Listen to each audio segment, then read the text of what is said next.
حضرات، اگر انسان اس بات پر غور کرے کہ انسانی زندگی کی سب سے یقینی شے کون سی ہے جس میں کسی شک و شبہ کی گنجائش نہیں، زندگی کی سب سے بڑی حقیقت موت ہے، جسے ہم بھلائے رکھتے ہیں۔ اگر کسی عزیز کی نماز جنازہ پڑھتے ہیں تب بھی یہ خیال نہیں آتا کہ اس وقت ہم بھی ہو سکتا تھا کہ یہاں پر بجائے ان کے میرا لاشا ہوتا۔ کچھ تھوڑی سی تو ہوتی ہے، قبر میں جب اتارتے ہیں کسی عزیز کو تو کچھ نہ کچھ احساسات کے اندر کچھ حرکت ہوتی ہے، لیکن بس واپس آنے کے بعد پھر آدمی بھول جاتا ہے۔ لیکن قرآن مجید نے لفظ یقین استعمال کیا ہے موت کے لیے۔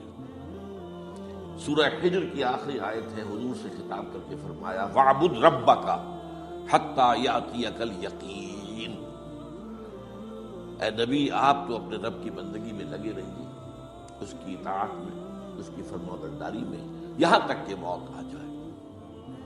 تو سب سے یقینی شے حیات انسانی کی موت ہے۔ اسی طرح اس کائنات کی سب سے یقینی شے قیامت ہے۔ کچھ عرصے پہلے تک جب سائنس آئی تھی، خاص طور پر نیوٹن کا دور تھا، آپ کو یاد ہوگا بہت سو کو جو اصول تھے، میٹر از انڈسٹرکٹیبل، میٹر ڈسٹرائے نہیں ہو سکتا۔ عام گمان یہ تھا کہ کائنات ہمیشہ سے ہے، ہمیشہ رہے گی۔ یہ اس دور کا یہ تھا جو ذہنوں میں تصور تھا، جس کو نیوٹونین ایرا آف فزکس کہا جاتا ہے، فزکس کا نیوٹن کا دور۔ اور ویسے وہ بابا آدم ہے، ماڈرن فزکس کا باپ جو ہے وہ، اس میں کوئی شک نہیں، نیوٹن ہے۔ ڈاکٹر مائیکل ہارٹ کی کتاب کا کئی دفعہ تذکرہ میں نے کیا آپ سے۔ تاریخ انسانی کے 100 اشخاص چن لیے جنہوں نے تاریخ کے دھارے کو رخ موڑا، اور ان 100 میں پھر گریڈیشن قائم کی۔ A selection and gradation of the 100 most influential personalities of human history۔ Number 1 پر حضور کو لایا، نمبر 2 پر نیوٹن کو لایا۔ یہ ساری جو آپ دیکھ رہے ہیں سائنس کی ترقیاں اور اس کے اکتشافات، انکشافات، ایجادات، یہ سب جو ہے اس کا بابا آدم نیوٹن ہے۔ لیکن نیوٹونین فزکس کے اندر بہت سی خامیاں تھیں جو بعد میں واضح ہوئی ہیں، اور آج کا دور آئنسٹائن ایرا کہلاتا ہے۔ تو اس وقت یہ تھا کہ میٹر انڈسٹرکٹیبل ہے، اب کہتے ہیں نہیں، میٹر تو ڈسٹرائے ہو سکتا ہے، it can change into energy at any time. اور آج تصور یہ ہے کہ اس کائنات کا آغاز بھی ایک خاص وقت پر تھا، بگ بینگ، جس کا ذکر کئی بار میں کر چکا ہوں، اور ایک وقت میں یہ کائنات پھر ختم ہو جائے گی۔ اور عجیب نقشہ سائنس آج وہی پیش کر رہی ہے جو قرآن مجید کی آیت میں ہے کہ اس دن ہم لپیٹ دیں گے آسمانوں کو، یوم نطوی السماء کطی السجل للکتب کما بدانا نعیدھا۔ یہ جس طریقے سے کہ پھل جھڑی ہوتی ہے وہ اس طریقے سے پھیلتی ہے، پھل جھڑی، تو اس طریقے سے یونیورس پھیلی ہے، اس کی گیلیکسیز جو ہیں پھیلی ہیں، اور پھر یہ یونیورس ایک ایکشن اسی طریقے سے ہوگا، یہ لپیٹ لیا جائے گا جیسے کہ پچھلے زمانے میں کتابوں کے تومار ہوتے تھے۔ کتابیں اس طرح کی نہیں ہوتی تھی مجلد جو آپ دیکھتے ہیں، بلکہ یہ کہ ایک کاغذ ہو گیا، پورا لکھ لیا، اب یہاں پر کچھ گوند لگایا، دوسرا کاغذ لگا دیا، اس کو طے کر لیا، اب اس کے بعد تیسرا کاغذ یہاں لگا دیا، یہ طے کرتے چلے آ رہے۔ اس کو اسکرولز کہتے تھے، دی ڈیڈ سی اسکرولز بہت مشہور ہوئے ہیں کہ یہ جو بحیرہ مردار ہے اس کے قریب کی کچھ غاروں میں سے انجیل کے بہت پرانے مینuscripts جو برآمد ہوئے تھے، تو ان کو ڈیڈ سی اسکرولز کہتے ہیں۔ تو یہی ہے۔ بہرحال میں نے عرض کیا کہ انسان کی انفرادی زندگی کی سب سے بڑی حقیقت موت، اس کائنات کی سب سے بڑی حقیقت قیامت۔ قیامت سے پہلے کے بارے میں ایک حقیقت ہے جس پر کہ ہر مسلمان کو یقین رکھنا چاہیے، اور وہ یہ ہے کہ اس قیامت سے پہلے پوری دنیا میں حق کا بول بالا ہوگا۔ اچھا، یہ وہ بات ہے جو دنیا کے اکثر مذاہب میں ہے، اکثر مذاہب، اور خاص طور پر جو 3 یہ مذاہب ہیں جنہیں ابراہیمی مذاہب کہا جاتا ہے، یہودیت، عیسائیت اور اسلام، جو صراحت کے ساتھ ہے۔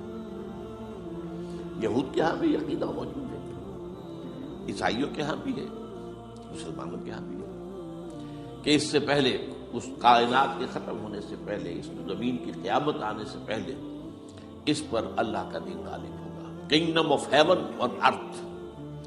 اور یہی بات حضرت مسیح نے کہی تھی اپنے اس وقت کے جن یہودیوں سے مخاطب تھے، ریپینٹ، توبہ کر لو، for the kingdom of heaven is at and.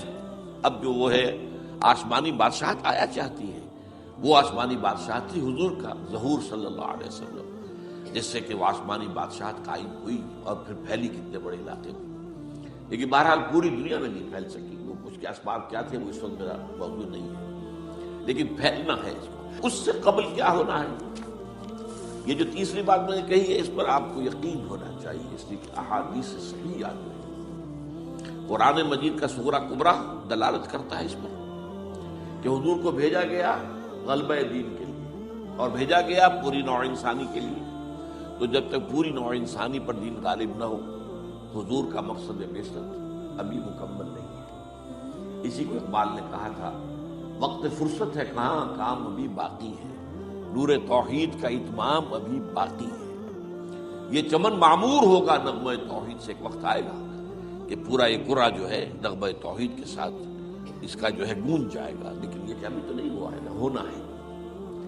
اس سے پہلے کا معاملہ ایک ہے کہ جس کی خبریں دی گئی ہیں، اور وہ ہے کہ قیامت میں اس نظام دین حق کے غالب ہونے سے پہلے بڑی خوفناک جنگوں کا ایک سلسلہ ہے جس کی خبریں دی گئی۔ یہ یہود کے ہاں بھی ہیں خبریں موجود، عیسائیوں کے ہاں بھی ہے۔ جو بائبل کا آخری باب ہے، ریولیشنز آف سینٹ جان، وہ کاشفات یوحنا ترجمہ کیا جاتا ہے، اور حضور کی احادیث میں بھی موجود ہے۔ ملاحم، باب الملاحم، یہ بہت سی کتابوں کے اندر باقاعدہ ابواب ہے، ایک باب الملاحم، جنگوں کا باب۔ ان میں سے ایک جنگ وہ ہے جسے کہا ہے اس یوحنا کی مکاشفات میں آرمگدان، اور غالباً اسی کو حضور نے قرار دیا ہے الملحمۃ العظمیٰ، عظیم ترین جنگ، الملحمۃ الکبریٰ۔ تو یہ بھی یقینی چیزیں ہیں کہ جو ہونے والی ہیں۔ یہ ملاحم کیوں ہوگی؟ آپ اس میں اچھی طرح سمجھ لیجیے کہ اس میں ایک تو ہے عذاب اکبر جو آئے گا یہودیوں پر، ایک ہے عذاب اصغر جو آئے گا مسلمانوں پر۔ میں نے یہ آج سے کوئی 20 سال پہلے کتاب لکھی تھی، وہ جو مختلف، پہلے تو وہ نوائے وقت کے اندر کالم کی شکل میں شائع ہوئی تھی، پھر یہ کہ موجودہ اور سابقہ مسلمان امتوں کا ماضی حال اور مستقبل، غالباً اس وقت آؤٹ آف پرنٹ، مسلمان امتوں کا ماضی حال اور مستقبل غالباً اس وقت آؤٹ آف پرنٹ ہے وہ کتاب۔ بہرحال جن کو بھی دلچسپی ہو وہ اسے کہیں سے حاصل کرنے، لائبریری سے، مکتبے سے مل جائے گی، پڑھیں اس کو۔ یہ 20-22 سال پہلے کی بات ہے، وہ آج کی بات نہیں۔ تو اس میں ان تمام چیزوں کا میں نے تذکرہ کیا ہے، اس لیے کہ عذاب اکبر اس کو کہتے ہیں کہ کسی قوم کا نام و نشان مٹا دیا جائے۔ یہ عذاب اکبر آتا تھا صرف ان قوموں پر جن کے طرف رسول بھیجے گئے اور قوموں نے بحیثیت مجموعی رسولوں کا انکار کیا، ان پر وہ عذاب آئے۔ اسے عذاب استیصال بھی کہتے ہیں۔ فقطع دابر القوم الذین ظلموا، ان کی جڑ کاٹ دی گئی۔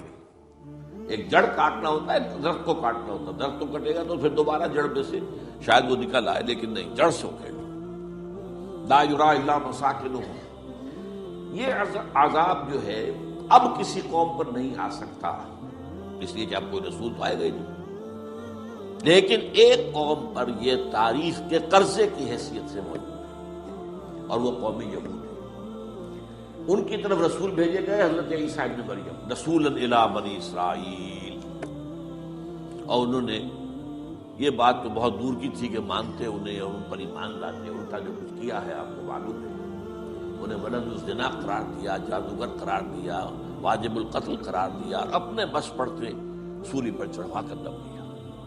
حالانکہ بار ہوا یہ نہیں ہے، اللہ نے انہیں اس سے پہلے ہی زندہ اٹھا لیا آسمان پر، دوبارہ وہ آئیں گے۔ بہرحال لیکن اس قوم کے اوپر وہ عذاب جو ہے وہ قرض ہے تاریخ کا، وہ قرض ادا ہوگا۔